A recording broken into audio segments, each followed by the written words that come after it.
नमस्कार। आज का पाठ है हिमालय की बेटियां में इसके लेखक हैं नागार्जुन। प्रस्तुत पाठ में हिमालय से निकलने वाली नदियों के बारे में बताया गया है। आइए पाठ प्रारंभ करते हैं। सर्वप्रथम पाठ प्रारंभ करने से पहले हम शीर्षक के बारे में जान लेते हैं, टाइटल के बारे में जान लेते हैं। हिमालय की बेटियां से क्या तात्पर्य है, इसकी मीनिंग क्या है। हिमालय आप सभी लोग जानते हैं, हिमालय माउंटेन, पर्वत, ठीक है। और उसकी बेटियां जो हैं यहाँ पे नदियां हैं, रिवर हैं। और कौन कौन सी रिवर, तो आप सभी को पता होगा, गंगा, यमुना, ये सब जो है नदियां हिमालय से ही निकलती हैं। ये दिख रही है नदियां।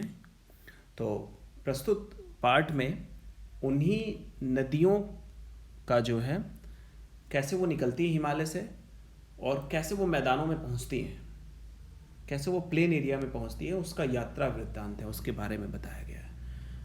तो पढ़ते हैं पाठ को। अभी तक मैंने उन्हें दूर से देखा था। बड़ी गंभीर, शांत, अपने आप में खोई हुई लगती थी। संभ्रांत महिला की भांति वे प्रतीत होती थी।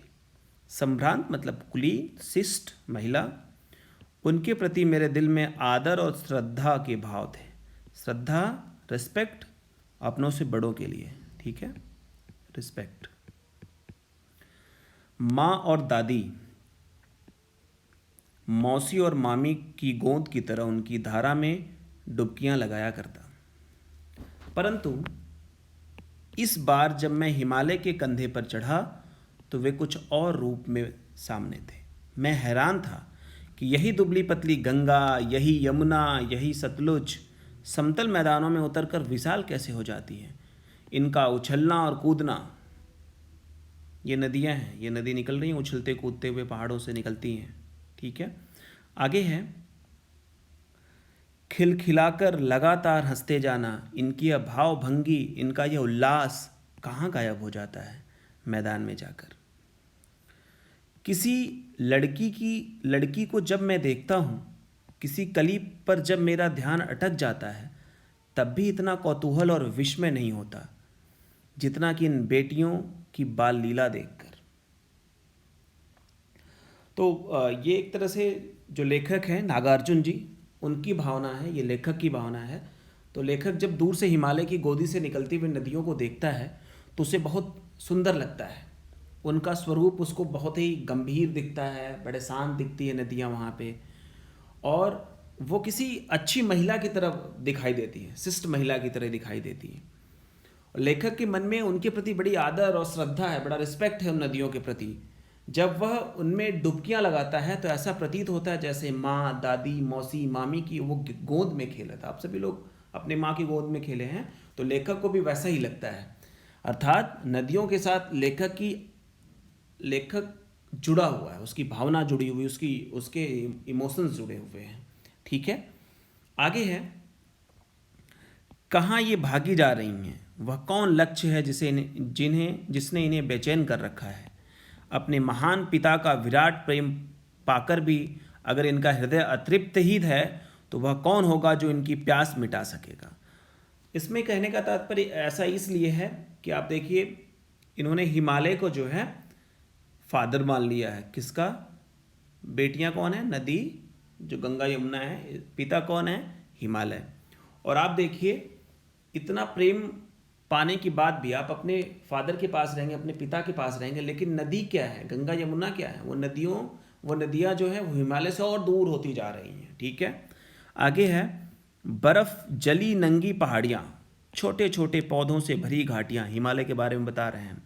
बंधुर अधिकताएं, बंधुर मतलब होता है गहरी, और अधिकताएं मतलब होता है गुफा, केव, ठीक है। सरसब्ज उपत्यकाएं, सरसब्ज उपत्यकाएं मतलब हरी भरी घाटियां, ठीक है। ऐसा है इनका लीला निकेतन, निकेतन घर। खेलते खेलते जब ये जरा दूर निकल जाती हैं तो देवदार, अलग अलग पेड़ों के नाम है, चीड़, सरो, चिनार, सफ़ेदा, केल के जंगलों में पहुंचकर शायद इन्हें बीती बातें याद करने का मौका मिल जाता होगा। कौन जाने बुढ़ा हिमालय अपनी नटखट बेटियों के लिए कितना सिर धुनता होगा। बड़ी बड़ी चोटियों से जाकर पूछिए, चोटियाँ मतलब पिक, माउंटेन पिक जो होता है, तो उत्तर में विराट मौन के सिवा उनके पास और रखा ही क्या है। आगे है सिंधु और ब्रह्मपुत्र, ये दो ऐसे नाम हैं जिनके सुनते ही रावी, सतलुज, ब्यास सारे रिवर के नेम हैं, ये नदियों के नाम हैं। चनाब, झेलम, काबुल, कुबा, कपिसा, गंगा, यमुना, सरयू, गंडक, कोसी आदि हिमालय की छोटी बड़ी सभी बेटियां आंखों के सामने नाचने लगती हैं। तो ये सारी नदियां जो हैं वो कहाँ से निकलती हैं? हिमालय पर्वत से निकलती हैं। ठीक है, आगे है वास्तव में सिंधु और ब्रह्मपुत्र स्वयं कुछ नहीं है। दयालु हिमालय के पिघले हुए दिल की एक एक बूंद न जाने कब से इकट्ठा होकर इन दो महानदों के रूप में समुद्र की ओर प्रवाहित होती रही है। कितना सौभाग्यशाली है वह समुद्र जिसे पर्वतराज हिमालय की इन दो बेटियों का हाथ पकड़ने का श्रेय मिला। अब देखो कितना अच्छा वर्णन है यहाँ पे। इसमें दिया हुआ है कि आप देखिए, नदी जो है हर समय पहाड़ों से निकलती है, माउंटेन से निकलती है, हिमालय से निकलती है, और कहाँ जाकर के मिलती है? समुद्र में जाके मिलती है। तो वो कह रहे हैं कि हिमालय जो कि पिता है, और जाके हाथ थामना मतलब शादी करना, वरण करना। ठीक है, कौन कर रहा है? समुद्र कर रहा है। ठीक है, तो यहाँ दिया कि सिंधु और ब्रह्मपुत्र दो ऐसी महानदियाँ हैं जो हिमालय के बर्फ के पिघलने से बनती है, और वो निरंतर समुद्र की ओर प्रवाहित होते हैं, लगातार कंटिन्यू जो समुद्र की ओर बहती चली जाती हैं। इनको देखकर लेखक की आंखों के सामने हिमालय की अन्य पुत्रियों और जो नदियां हिमालय से निकलती हैं, जो छोटी बड़ी नदियां हैं, उनका नाम भी इन्होंने बताया, रावी, सतलुज, ब्यास, चनाव, झेलम, काबुल, कपिसा, गंगा, यमुना, सरयू, गंडक, कोसी आदि नदियों के स्वरूप को भी लेखक जो है सामने लाता है।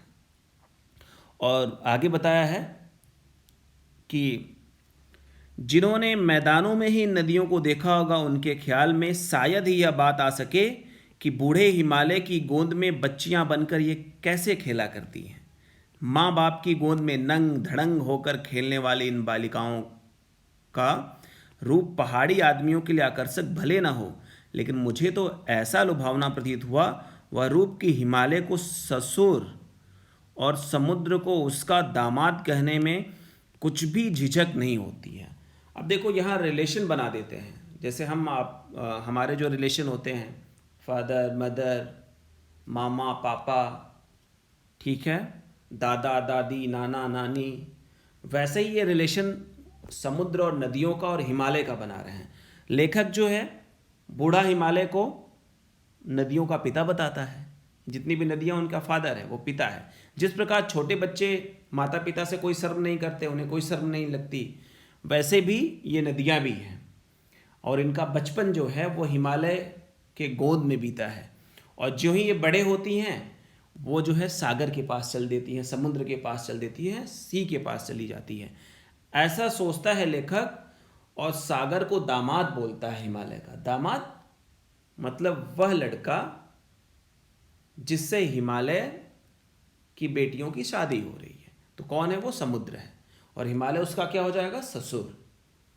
हिमालय ने अपनी बेटियां सागर के हाथों में सौंपी हो। ठीक है, आगे देखते हैं। कालिदास के विरही यक्ष ने अपने मेघदूतों से कहा था, कालिदास बहुत ही फेमस संस्कृत राइटर हैं, कि वेत्रवती, बेतवा नदी है, नदी का नाम है, नदी को प्रेम का प्रतिदान देते जाना, तुम्हारी यह प्रेयसी तुम्हें पाकर अवश्य ही प्रसन्न होगी। प्रेयसी क्या होता है? प्रतिदान मतलब लौटाना होता है। ठीक है, प्रतिदान लौटाना। ठीक है, एक जगह यह प्रेयसी मतलब प्रेमिका। ठीक है, आगे है, यह बात इन चंचल नदियों को देखकर मुझे अचानक याद आ गई और सोचा कि शायद उस महाकवि को भी नदियों का सचेतन रूपक पसंद था। सचेतन मतलब सजीव, ठीक है, जो जीवित हो, सजीव। दरअसल जो भी कोई नदियों को पहाड़ी, घाटियों और समतल आंगनों के मैदानों में जुदा जुदा शक्लों में देखेगा, वह इसी नतीजे पर पहुंचेगा, ठीक है। काका कालेलकर, ये भी बहुत ही प्रसिद्ध हैं। तो कालिदास ने क्या बोला था उसके बारे में पहले देख लेते हैं। तो नदियों को देखकर लेखक को याद आता है कि कालिदास जो है, बिरही यक्ष जो थे वो मेघदूत बादल से कहते हैं, उन्होंने जो लिखा है उसमें है, मेघदूत से वो कहते हैं, बादल से कहते हैं कि तुम वेत्रवदी नदी को प्रेम का संदेश अवश्य देना। वेत्रवदी मतलब बेतवा, बेतवा नदी, ठीक है, वह तुम्हें प्रेम करती है और तुम्हें पाकर अवश्य प्रसन्न होगी। लेखक को लगता है कि महाकवि को भी नदियों की जीवंत और सजीव रूप पसंद था, कालिदास को भी पसंद था। वास्तव में पहाड़ों से निकली नदियां समतल धरातल पर बहती नदियों को जो देखेगा वो दोनों में अंतर पाएगा, ठीक है। और यही अंतर होता है मैदान में बहती नदियों में और पहाड़ों पे बहती नदियों में, ठीक है। अब नदियों के विभिन्न रूप में काका कालेलकर को देख लेते हैं। तो काका कालेलकर ने नदियों को लोक माता कहा है, ठीक है। लोक माता मतलब क्या होता है? कल्याणकारी, हितकारी, ठीक है, फायदा पहुंचाने वाली, कल्याण करने वाली, कल्याणकारी। किंतु माता बनने से पहले यदि हम इन्हें बेटियों के रूप में देख लें तो क्या हर्ज है, ठीक है। और थोड़ा आगे चलिए, इन्हीं में अगर हम प्रेयसी की भावना करें तो कैसे रहेगा? इसको प्रेमिका मान लें तो कैसे रहेगा? ममता का एक और भी धागा है जिसे हम इनके साथ जोड़ सकते हैं। बहन का स्थान कितने कवियों ने इन नदियों को दिया है। तो अब देखिए, जितने भी अभी तक के जो राइटर हुए हैं, पोएट हुए हैं, कवि हुए हैं, किसी ने लोक माता माना है, ठीक है, किसी ने बेटी माना है, किसी ने प्रेयसी प्रेमिका माना है, किसी ने बहन माना है। एक दिन मेरी भी ऐसी भावना हुई। थोलिंग, तिब्बत, आप सभी लोग जानते हैं, ब्रह्मपुत्र नदी उधर से ही आती है। मन उचट गया था। उचट जाना मतलब उदास हो जाना, ठीक है, उदास। तबीयत ढीली थी। तबीयत ढीली होना मतलब थोड़ा तबीयत ठीक नहीं होना। सतलज के किनारे जाकर बैठ गया। सतलज नदी के किनारे जाकर वो बैठ जाते हैं जो लेखक हैं। दोपहर का समय था, पैर लटका दिए पानी में। थोड़ी ही देर में उस प्रगतिशील जल ने असर डाला, तन और मन ताज़ा हो गया। तो लगा मैं गुनगुनाने, वो गाने लगते हैं। जब वो स्वस्थ महसूस करने लगते हैं तो वो क्या गाने लगते हैं? जय हो सतलज बहन तुम्हारी। अब देखो यहाँ पे नागार्जुन जी उनको बहन मान लिए हैं नदी को। लीला अचरज बहन तुम्हारी, हुआ मुदित मन हटा खुमारी। जाऊं मैं तुम पर बलिहारी, तुम बेटी यह बाप हिमालय। तुम लड़की हो और ये बाप कौन है? हिमालय है तुम्हारा। चिंतित पर चुपचाप हिमालय, वो चिंतित है, चुपचाप है, ठीक है। प्रकृति नटी के चित्तित पट पर अनुपम अद्भुत छाप हिमालय। जय हो सतलज बहन तुम्हारी। तो अब देखेंगे इसमें क्या है। तो काका कालेलकर ने नदियों को लोक माता के रूप में दिया। वो सभी का कल्याण करने वाली होती हैं। कुछ कवियों ने इन्हें प्रेमिका माना है, कुछ कवियों ने इन्हें बहन का स्थान भी दिया है। और एक बार स्वयं जब लेखक नागार्जुन जी का मन उदास था तो वो तिब्बत में एक जगह है थोलिंग, ठीक है, वहाँ जाते हैं और नदी के किनारे जाकर के वो बैठ जाते हैं, पाँव पानी में लटका देते हैं। थोड़ी देर में वो तन और मन से ताज़ा सा प्रतीत होने लगते हैं और लेखक को यह कह उठते हैं कि सतलज बहन तुम्हारी जय हो। तुम्हारा जो स्वरूप है बहुत अच्छा लग रहा है मुझे, तुमसे मेरा हृदय प्रसन्न हो गया, मैं खुश हो गया। मेरी जो सारी जो खुमारी है, सारी जो आलस्य है, जो वो सब दूर हो गया। मैं तुम पर बलिहारी जाता हूँ। तुम पुत्री हो और हिमालय तुम्हारा पिता है। पिता हिमालय चुपचाप रहकर भी तुम्हारे लिए चिंतित है। प्रकृति जो है वो नर्तकी के समान है, डांसर जैसा है। और इसी की प्रकृति के प्रांगण में हिमालय अपनी अद्भुत और अनुपम छटा बिखेर रहा है। हे सतलज बहन तुम्हारी जय हो।